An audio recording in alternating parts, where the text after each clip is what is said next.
Hi guys, කොහොමද ඉතින් ඔයාලට DX series එකේ episode 3 and 4 ගෙනාවා. like කරලා යාළුවන්ට share කරලා පල්ලෙහෙන් තියෙන subscribe button එක ඔබලා මගේ අලුතෙන් එන වීඩියෝස් ඉක්මනින් බලන්න පුළුවන්. episode 3 එකේ පටන් ගන්නේ ආචින් දකිනවා අර මැදි වයසේ මිනිස්සයව. එයා හරි ශක්තිමත් නිසා ආජින් මේ මිනිස්සයා එක්ක වැඩ කරන්න ගන්නවා. ඒ මිනිස්සයාගේ නම චෝයි. එයා හිටපු බේස්බෝල් ක්‍රීඩකේ. හැබැයි ඉන්ජර් එකක් වෙලා එයා බේස්බෝල් වලින් සමු අරගෙන තියෙනවා. දැන් එයා කොෆි ෂොප් එකක් කරනවා. ඒකේ වැඩට යන තමයි ආජින් චෝයි එක කතා කරන්නේ. ගොඩක් කොල්ලෝ ඒ කොෆි ෂොප් එකට එනවා ආජින්ව බලන්න. ඒ වගේම ආජින්ගේ ෆොටෝස් සෝෂල් මීඩියා දාලා අර ලොං ස්ටාර් එන්ටර්ටේන්මන්ට් එකේ CEO ටත් හම්බෙනවා. ඉතින් ආයෙත් CEO ගේ අවධානය යනවා ආජින්ගේ පැත්තට.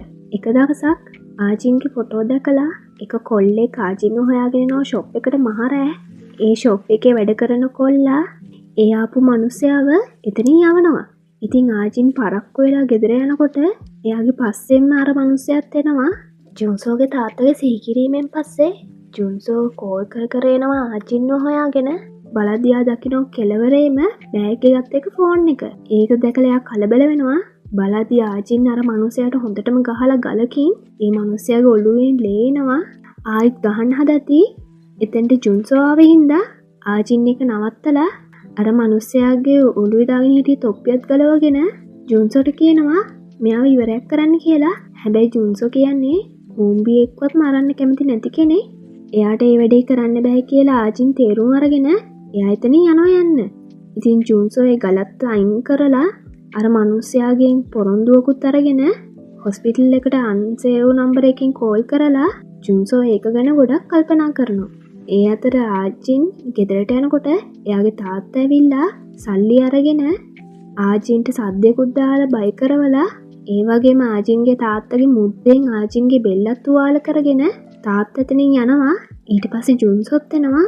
ඒ තුවාලේ එහෙම දැක්කට පස්සේ ජුන්සෝ කියනවා මම මේ වැඩේ බලා ගන්නම් කියලා. ජුන්සෝ ඊළඟට ආජින්ගේ තාත්තා කරන වැඩ ඔක්කොම රෙකෝඩ් කරගන්නවා.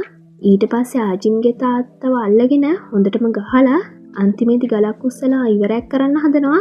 ඒක ආජිනුත් ඇවිල්ලා බලාගෙන ඉන්නවා. හැබැයි ජුන්සෝට ඒක කරගන්න වෙන්නේ නැහැ. ඊට පස්සේ පොලිසියෙන් ඇවිල්ලා අල්ල ගන්නවා.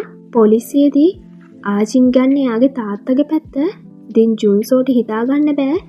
ඊට පස්සේ ජුන්සෝව හිර කූඩුවට දැම්මම ආජින් කියනවා ඔයාට මේ වැඩේ කරන්න බැරි නම් පැත්තකට වෙලා ඉන්න. මම මේ වැඩේ කරන්නම් කියලා ආජින් එතනින් යනවා. ආජින්ගේ බෙල්ලේ තුවාලේ දැකලා චෝයි ඒක ගැන කරදර වෙනවා කියලා ආජින්ට තේරුණ නිසා ආජින් ඊළඟට බොරුවට එයාගේ නළලෙත් ප්ලාස්ටරයක් කලවලා පෙන්නනවා අදත් මට තුවාලයක් වුණා කියලා. ඉතින් බොරුවට කියනවා මම වැටුණ හින්දායි උනේ කියලා. හැබැයි අඟවනවා එහෙම දෙයක් නෙවෙයි උනේ කියලා. ඊට පස්සේ චෝයි ආව බස්සනවා ගෙදර. ආජින් තවත් පෙන්නනවා එයාට තර්ජනයක් තියනවා කියලා. අර ස්ටෝල්කත් එතන හිටියා. මං හිතන්නේ ආජින් දැන් මේ මිනිස්සයවත් එකතු කරගෙන වගේ වැඩේට ඒ මිනිස්සයව දැකලා චෝයිනුත් කලබල වෙනවා. ඒ වගේම ඒ ෂොප් එකේ හිටිය අනිත් කොල්ලත් දකිනවා. සුපර් මාකට් එකේ ඉති ආජින්ගේ පස්සෙන් මේ ස්ටෝල්කත් යනවා. ඊට පස්සේ ස්ටෝල්ක එතනින් යනවත් දකිනවා. ඉතින් ඒව ගැන චෝයිට කියනකොට ආජින් පැත්තකින් ඉඳන් අහගෙන ඉන්නවා. ඊට පස්සේ චෝයි ආජින්ට කියනවා ඔයා මගේ ගෙදර නවතින්න මං අපේ අම්මලා ගෙදර නවතින්නම් කියලා. ආජින්ව කැබ් එකකට දාලා යවනවා. හැබැයි ආජින් රූට් එක වෙනස් කරනවා එයාගේ ගෙවල් පැත්තට.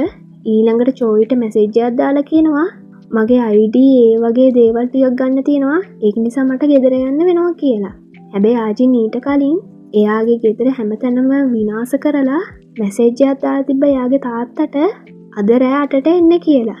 ඉතින් එයාගේ තාත්තා මෙලහකටත් ගෙදර ඇවිල්ලා ඉවරයි. ආජින් ගෙදර ගිහිල්ලා අර ස්ටෝල්කගෙන් එදා ගත්ත හැට් එක තාත්තගේ ඔලුවට දාලා ඒ මිනිස්සයව අවුස්සනවා.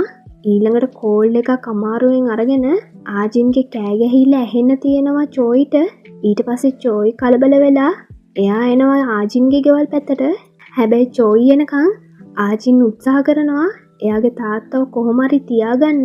ඉතින් ආජින් හොඳටම ගුටි කාලා චෝයි හිතනවා අර තොප්පිය දාගෙන හිටියේ හින්දා ඒ වගේම ගෙදර කළුවර නිසා මේ ඉන්නේ අර ස්ටෝල්ක වෙන්න ඕනි කියලා. චෝයිගේ බේස්බෝල් පිට අරගෙන ඒ මිනිහයාට ගහනවා. එයා ගහන්නේ ආත්ම ආරක්ෂාවට. හැබැයි ඒ වදින්නේ ඔළුවට නිසා ආජින්ගේ තාත්තා එතනම බිම ඇදගෙන වැටෙනවා. ඒකට චෝයි කලබල වෙලා එයා එතන යනවා. ආජින් ඊට පස්සේ අර බේස්බෝල් පිත්ත අරගෙන ආපහු තාත්තගේ ඔළුවට ගහනවා. එතනම ඉවරක් වෙලා යන්න. ඊළඟට එළියට ගිහිල්ලා කෝල් එකක් ගන්නවා. අනේ මගේ තාත්තව බේරගන්න.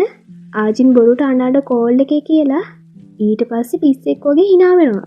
ඊළඟට එපිසෝඩ් 4දී පෙන්නන්නේ ඊළඟ දවසේදී චෝයිව පොලිස් අත්අඩංගුවට ගන්නවා. ඊට පස්සේ චෝයි කියනවා මං ඇත්තටම කරේ ආත්ම ආරක්ෂාව වෙනුවෙන්. මං දැනන් හිටියේ නෑ ඒ ආජින්ගේ තාත්තා කියලා.